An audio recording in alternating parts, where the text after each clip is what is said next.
Bonjour mesdames et messieurs et bienvenue à l'émission Digicrat of Records. Mon nom c'est Johan Daniel. L'homme passe son temps à s'interroger sur le but de son existence, alors que son focus aurait dû être de s'unir avec son partenaire pour concevoir un enfant. Quand on comprend la magie de l'embryon, on réalise à quel point qu'il est de notre devoir de protéger nos petits. Quotidiennement, pas mal d'enfants sont arrachés de leur foyer pour ensuite se retrouver comme boucliers humains, manipulés au compte de gens égoïstes, sans scrupules et avaricieux qui leur forcent à perpétrer des crimes odieux. Sans plus tarder, je vous offre le témoignage d'un ancien enfant soldat avec Ramatoum Fengui. Bonjour tout le monde, bienvenue à l'émission de Digicrat.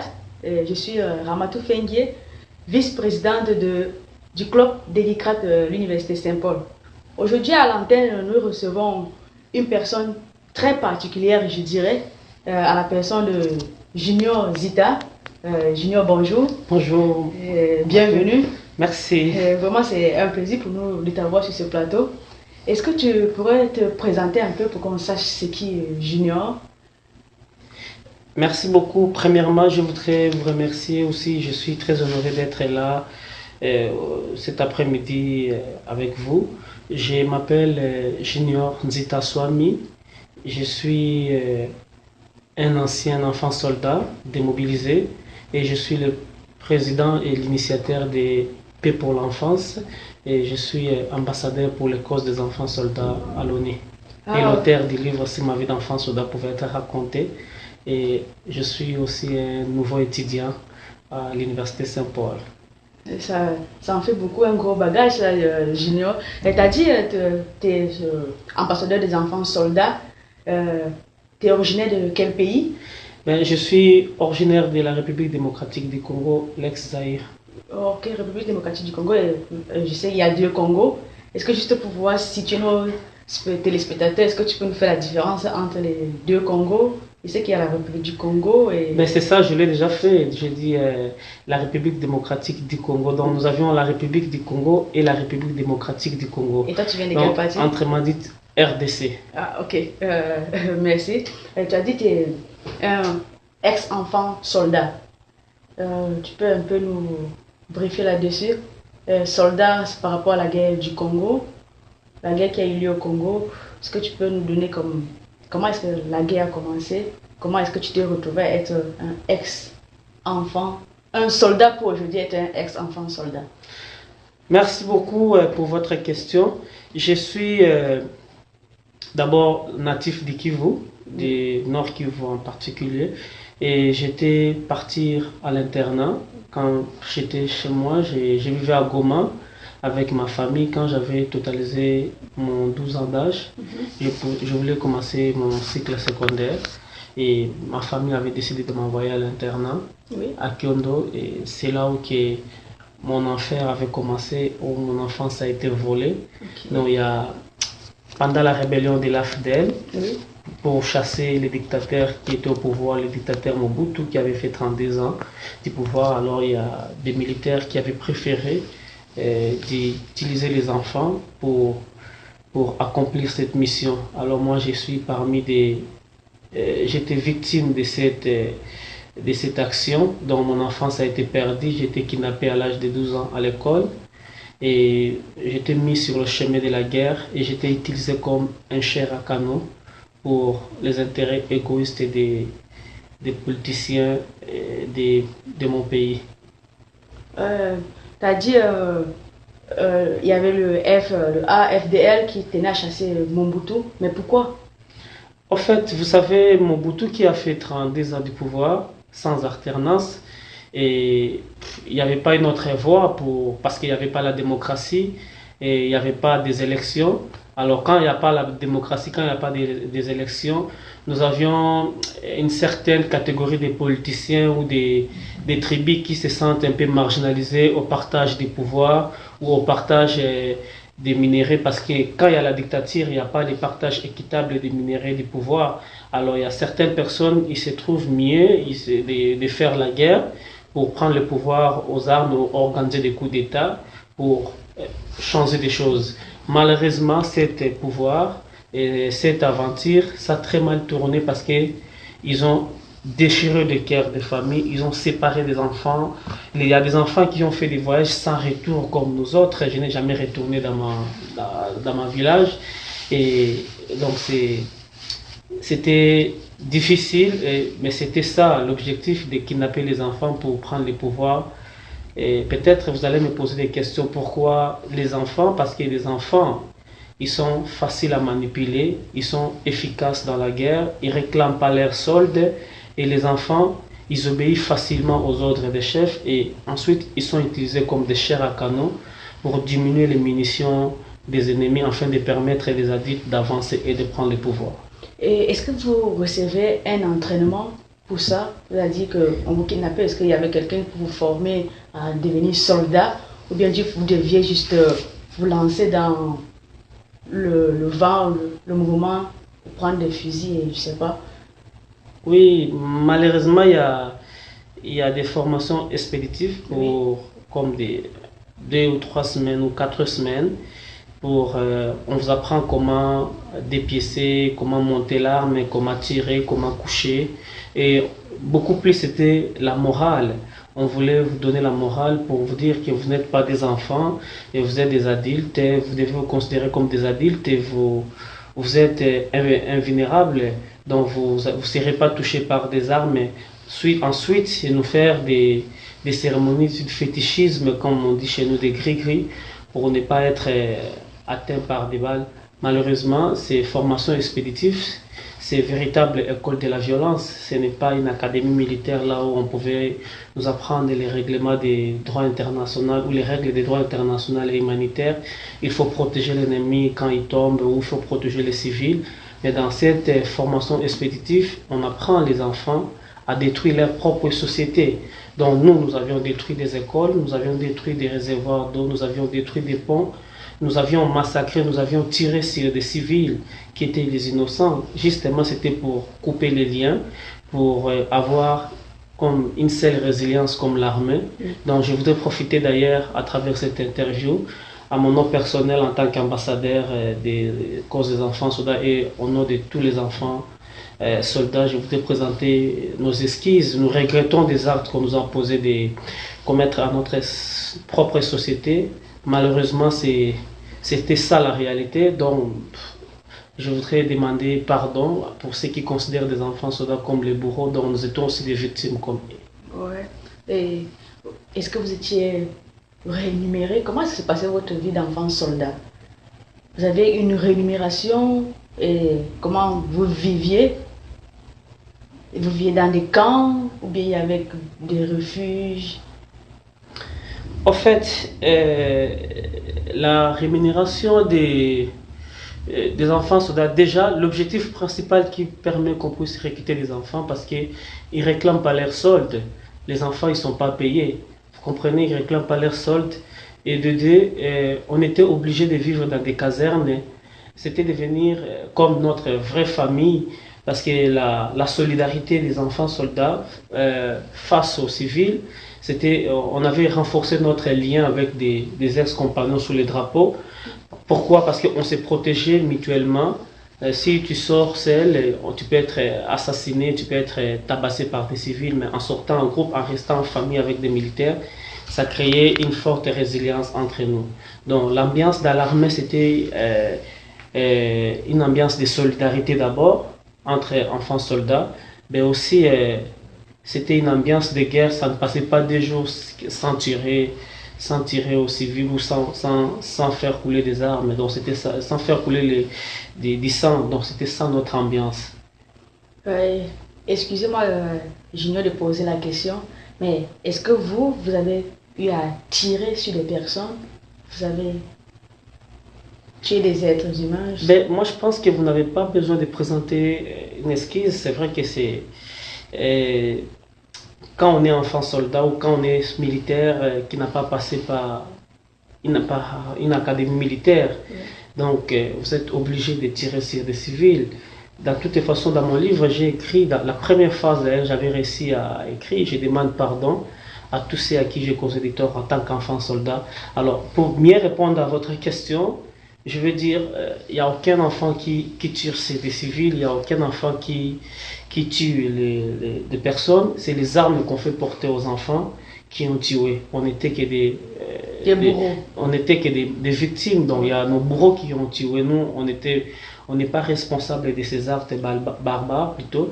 Et donc il y avait des enfants qui tueraient, mais avec des armes qu'on les a fait porter et avec les chicottes derrière. Si tu ne tues pas, c'est toi qui seras tué. C'était ça le règle. Vous avez mentionné tantôt, c'est un chemin sans retour. C'est-à-dire, vous devenez enfant soldat, il y en a qui perdent des vies, il y en a qui ne revoient jamais leur famille. Mais vous, comment est-ce que vous avez fait pour surmonter cela, pour être aujourd'hui junior ambassadeur des enfants soldats à l'ONU? Ben, vous savez, ça, parfois c'est dire lorsqu'on parle des familles. Je n'ai jamais eu la force de surmonter ça jusqu'à aujourd'hui quand on parle des familles, parce que la famille est sacrée. Et vous savez, lorsqu'on vous sépare avec votre propre famille, et on ne sait pas si un jour on pourra les revoir encore, et ça reste des blessures, ça reste des blessures à vie, même si on pardonne, même si on dit qu'on a pardonné, mais ça reste des blessures en vie qu'on ne peut pas oublier. Et ben, pour moi, je pense qu'on a fait des voyages sans retour, bien sûr. Ben, il y a des milliers d'enfants. Déjà, je voudrais rappeler, il y a plus de 250 000 enfants, plus de 250 à 300 000 enfants qui sont victimes de ce système d'être enfants soldats. Oui. Mais c'est difficile de compter même 50 enfants qui ont sorti vivants ou avec beaucoup de capacités mentales ou intellectuelles pour être à la hauteur de leur vie. Donc c'est difficile lorsqu'on est enfant soldat de vivre encore d'avoir encore la personnalité de ce qu'on avait lorsqu'on était enfant. Vous savez, les enfants, il y a une autre chose qu'on montre aux enfants, mais les enfants soldats, on nous a montré la violence. Et si tu sors de cette aventure et tu arrives à retrouver cette personnalité, c'est là que je dis qu'on devient une personne exceptionnelle, parce qu'on a fait ce qu'on ne pouvait pas faire et on a surmonté ce qu'on ne pouvait pas surmonter. Donc pour mon cas personnellement, je pense que si j'ai réussi, c'est le pardon qui est la clé de cette résilience. Et à cet effet, vous avez, Junior, écrit un livre qui est If my life as a child soldier could be told. J'aimerais savoir qu'est-ce qui vous a inspiré, pourquoi? Ben, c'est le titre en français, c'est Si ma vie d'enfant soldat pouvait être racontée. Oui. Et ce qui m'a poussé d'écrire ce livre, après notre démobilisation, lorsque j'ai été séparé dans l'armée, oui. Dans la société, on était devenus indésirables. Pourquoi? Parce qu'il y a les enfants soldats qui ont tiré sur les civils, il y a des enfants soldats qui ont fait des massacres, il y a des enfants soldats. On nous collait toutes sortes de noms, entre autres des gens qui ont tué, des gens qui ont violé. Alors, il y a beaucoup d'enfants soldats qui sont jusqu'à aujourd'hui des victimes de l'ère passée. Oui. Et je pouvais faire face à cela. Moi, je me disais, voilà, c'est dans toutes les façons, comme je dis, moi, je n'ai jamais tiré, je n'ai jamais tué. C'est les armes qu'on nous avait fait porter qui avaient tué. Alors, je devais faire quelque chose pour montrer à notre société d'abord que les enfants que vous maltraitez, que les enfants que vous accusez d'être des bourreaux, ils sont des victimes comme vous. C'est aussi une autre façon d'interpeller les sociétés qui fabriquent des armes et des entreprises qui fabriquent des armes pour leur montrer, ils doivent cadrer et canaliser les ventes d'armes parce que les armes, ça fait détruire la vie des enfants dans les pays dits, entre guillemets, les pays des tiers-monde. Et entre autres, dans d'autres pays, il y a des enfants, ils étudient normalement et paisiblement. Et troisièmement, c'était aussi une façon de montrer à mes ex-compagnons enfants soldats au Kadogo, oui. Que même si on a été enfants soldats, mais si on a de la chance de sortir de cette aventure, on peut être à la hauteur de notre vie si on veut. Alors c'était une façon de les encourager, de montrer ce que moi j'avais vécu. Oui. Et eux aussi, ils peuvent aussi faire l'exception pour devenir à leur terre, pour sauver l'honneur des enfants dans la société. Parce qu'il y a beaucoup d'enfants, après la guerre, face à ces traumatismes, ils se livraient facilement dans les bandes, des gangs, des drogues. Alors je m'étais dit, et si ma vie d'enfant, cela pouvait être racontée? C'est ça la question que je me posais. Ouais. Et si ma vie d'enfant, cela pouvait être racontée, est-ce que ça peut aider ma société? Ça peut aider, ça peut aider, ça peut aider. Il y a plusieurs sous-questions qui se posent après si ma vie d'enfant soldat. Donc chacun peut se poser des questions. Oui. Oui. Est-ce que je décide de ne pas laisser mon passé façonner mon présent ou mon futur, ou bien d'essayer d'aller au-delà, de m'en sortir? Mais dans ton livre, justement, tu nous parles d'un colonel blanc qui est, je ne sais pas, il était entraîneur. De quelle nationalité était-il? Vous savez, d'abord, moi j'étais enfant soldat. Oui. J'avais 12 ans. Il est difficile d'identifier, sous les traumatismes de la guerre, il est difficile d'identifier d'abord la nationalité de ces colonels occidentaux qui étaient venus comme des mercenaires. Oui. Si je vous donne le nom des pays, je suis un menteur, donc il est difficile d'identifier le nom du pays. Mais il y avait des mercenaires blancs qui étaient venus pour soutenir la rébellion, et aussi les autres, ils étaient là pour soutenir les pouvoirs en place. Et donc c'est ça la réalité. Mais sinon, comment est-ce que toi t'es parvenu à quitter l'armée? C'était recruter des enfants soldats ou enrôler des enfants soldats, c'était un crime contre l'humanité. Oui. Et puis il y a la communauté internationale via les Nations Unies, et ils mettaient beaucoup de pression sur le gouvernement congolais pour qu'il libère des enfants.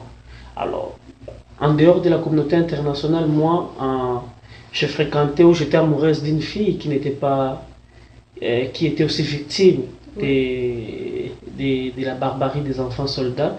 Malheureusement, pour elle, elle devait tomber encore amoureuse d'un garçon qui était soldat. Oui. Alors pour la fille, pour mes amis, la fille ne devait pas savoir que j'étais enfant soldat. Alors je faisais semblant de porter les tenues de l'école. Oui. Or, en réalité, je n'étais plus élève.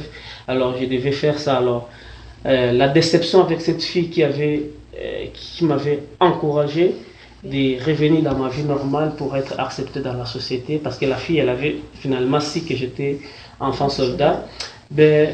Aussi des amis que je fréquentais qui n'étaient pas des soldats comme moi, qui m'avaient redonné de la chance, l'envie de reprendre l'école. C'est comme ça que moi j'avais eu l'envie. Je suis allé dire à mon chef s'il pouvait m'aider, et j'avais repris l'école en état enfant soldat. J'avais la mise en disponibilité on m'avait donné la mise en disponibilité.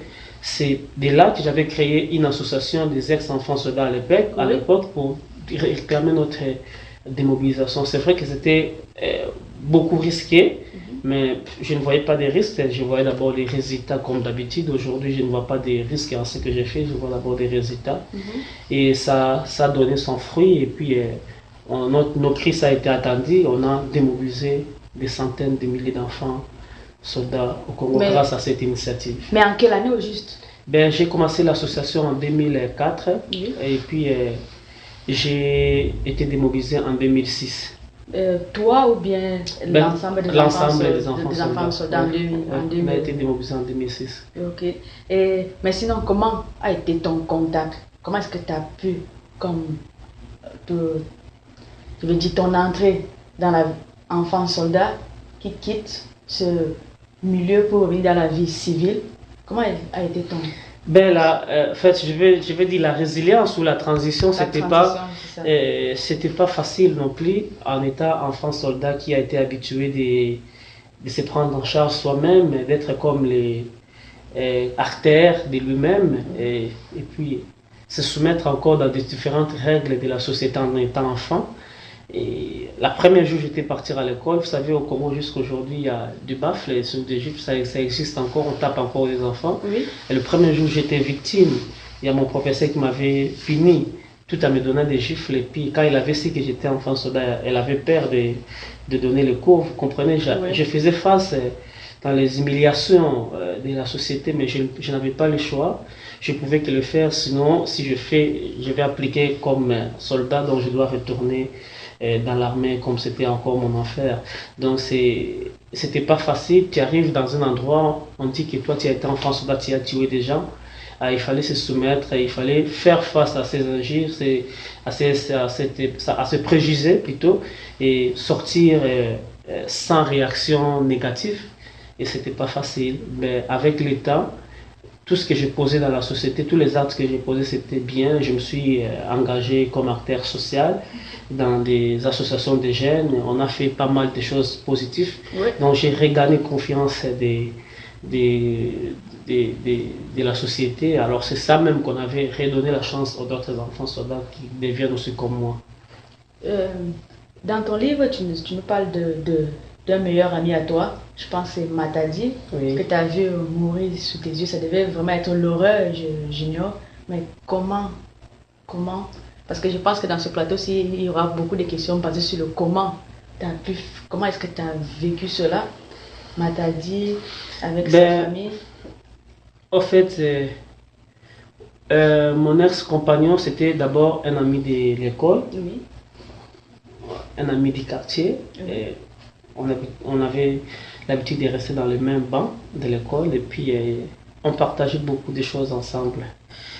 Et pendant la guerre, moi je n'avais plus de munitions, lui il avait des munitions. Mm-hmm. D'abord, avant la guerre, quand on nous a annoncé qu'il y aura une guerre cette soir-là, et suite à un incident, et notre chef nous a dit de prier ou de faire tout ce qu'on pourrait faire pour se protéger. Alors mon ami me demande si je pouvais avoir le mot d'adieu comme le dernier mot. Oui. Et j'ai dit à mon ami, je n'ai pas de dernier mot ou de mots d'adieu, je ne mourrai pas dans cette guerre, toi tu me laisses. Alors en étant enfant soldat, oui, on avait le droit, même à l'âge de 12 ans ou de 13 ans, d'avoir une campagne. Okay. Alors mon ami, il avait une campagne qui était enceinte. Oh. Alors mon ami me dit, si jamais ça arrive que je tombe, tu prends soin de ma femme et surtout de mon enfant qui est enceinte. Voilà d'où va venir l'idée de créer Paix pour l'enfance. C'est en mémoire de cet ami. Et quand j'ai quitté, cet ami il était mort pendant la guerre. C'est vrai que c'était une horreur. Je ne pense pas que... je souhaite pas qu'une autre personne puisse vivre ça. Je n'ai pas de mots pour expliquer ça. Je ne vais pas entrer dans les détails pour me protéger. Et c'était vraiment difficile, c'était dur à vivre ça, c'était traumatisant. Et quand je suis sorti de l'armée, et puis, vous savez, avec des mutations, des déplacements, je n'ai plus gardé le contact avec sa compagne ou son enfant. Oui. Et quand j'avais décidé de créer Paix pour l'enfance, donc c'est à sa mémoire que j'avais créé Paix pour l'enfance. Okay. Et aujourd'hui, Paix pour l'enfance s'occupe des orphelins de guerre en mémoire de l'enfant de mon meilleur ami. Donc tout orphelin militaire que moi je soutiens, oui, je considère comme celui de l'enfant de mon meilleur ami. Mais aussi, je vais aller au-delà de la motivation qui a fait que je puisse créer Paix pour l'enfance. C'est pour montrer à Junior de 12 ans, la société n'était pas capable de te protéger. Donc pour moi, aujourd'hui, je considère Junior de 12 ans, il est toujours dans l'armée parce oui, qu'on parle encore des enfants soldats. Oui. Donc moi, je suis Messenzita, je suis plus Junior, donc je suis Messenzita qui vous parle aujourd'hui, oui, et ou soit qui répond à vos questions aujourd'hui. Mais Junior de 12 ans, il est encore kidnappé. Tous les efforts que j'ai fournis pour éradiquer ces fléaux, oui, c'est juste pour montrer de l'amour à Junior de 12 ans pour qu'il comprenne que je suis là pour le protéger. Pour le protéger. Et Paix pour l'enfance, en quelle année? J'ai créé Paix pour j'ai eu l'initiative en 2010, j'ai consulté des amis, oui, et certaines qui étaient d'accord de faire cette route ensemble avec moi.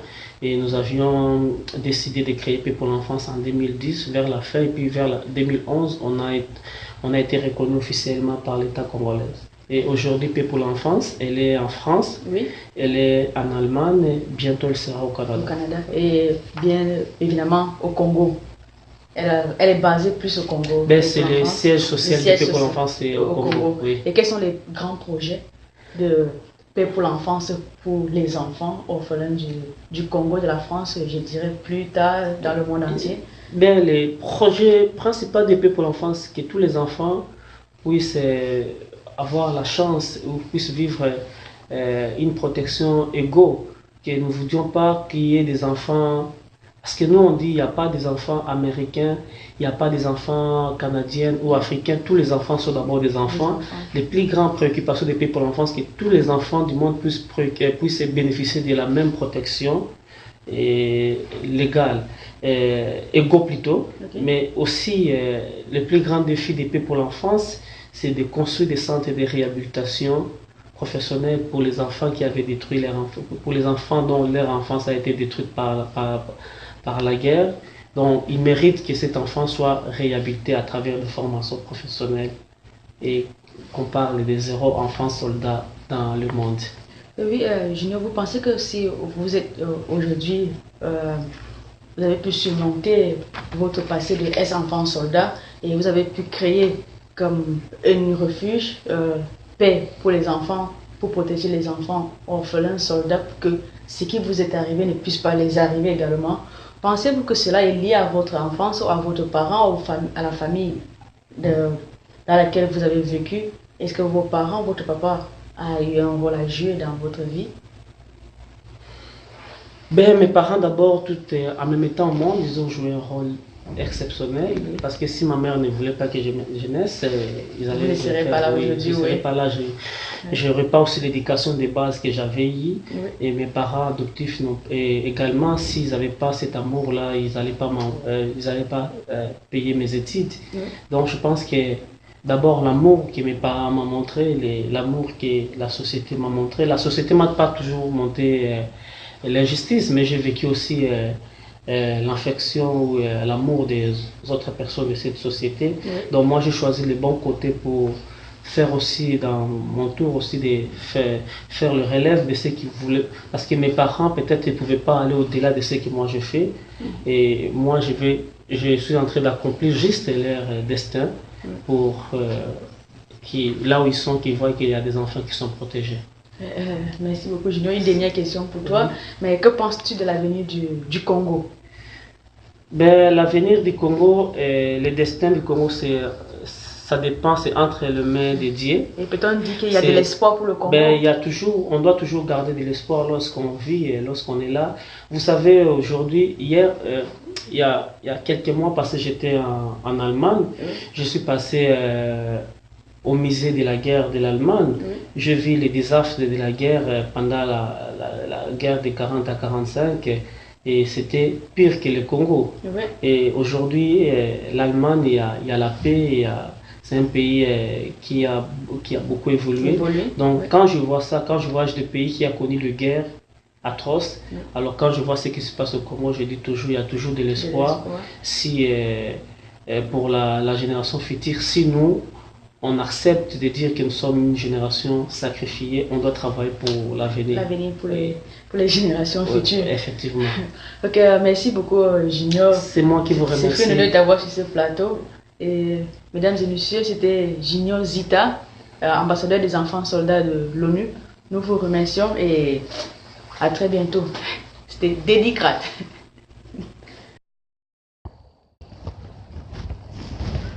Et maintenant, à mon tour de vous poser une question. Pensez-vous que nous sommes à l'abri d'une telle aberrance? Non. En Ontario, il existe le plus grand nombre de gangs de rue. Ils sont environ au nombre de 200 et ils comptent environ plus de 3000 membres, dont 50% ont moins de 18 ans et 20% ont moins de 16 ans. On peut donc dire que la réalité congolaise, la réalité canadienne n'est pas si différente après tout. Car il en est question de jeunes gens qui ont été dérobés de leur jeunesse et dépourvus de tout espoir et de tout rêve. Bon, voilà, merci. C'était Ramatou Fengi avec Johan Daniel pour votre émission préférée, Dédicrate of Records. Yeah, man.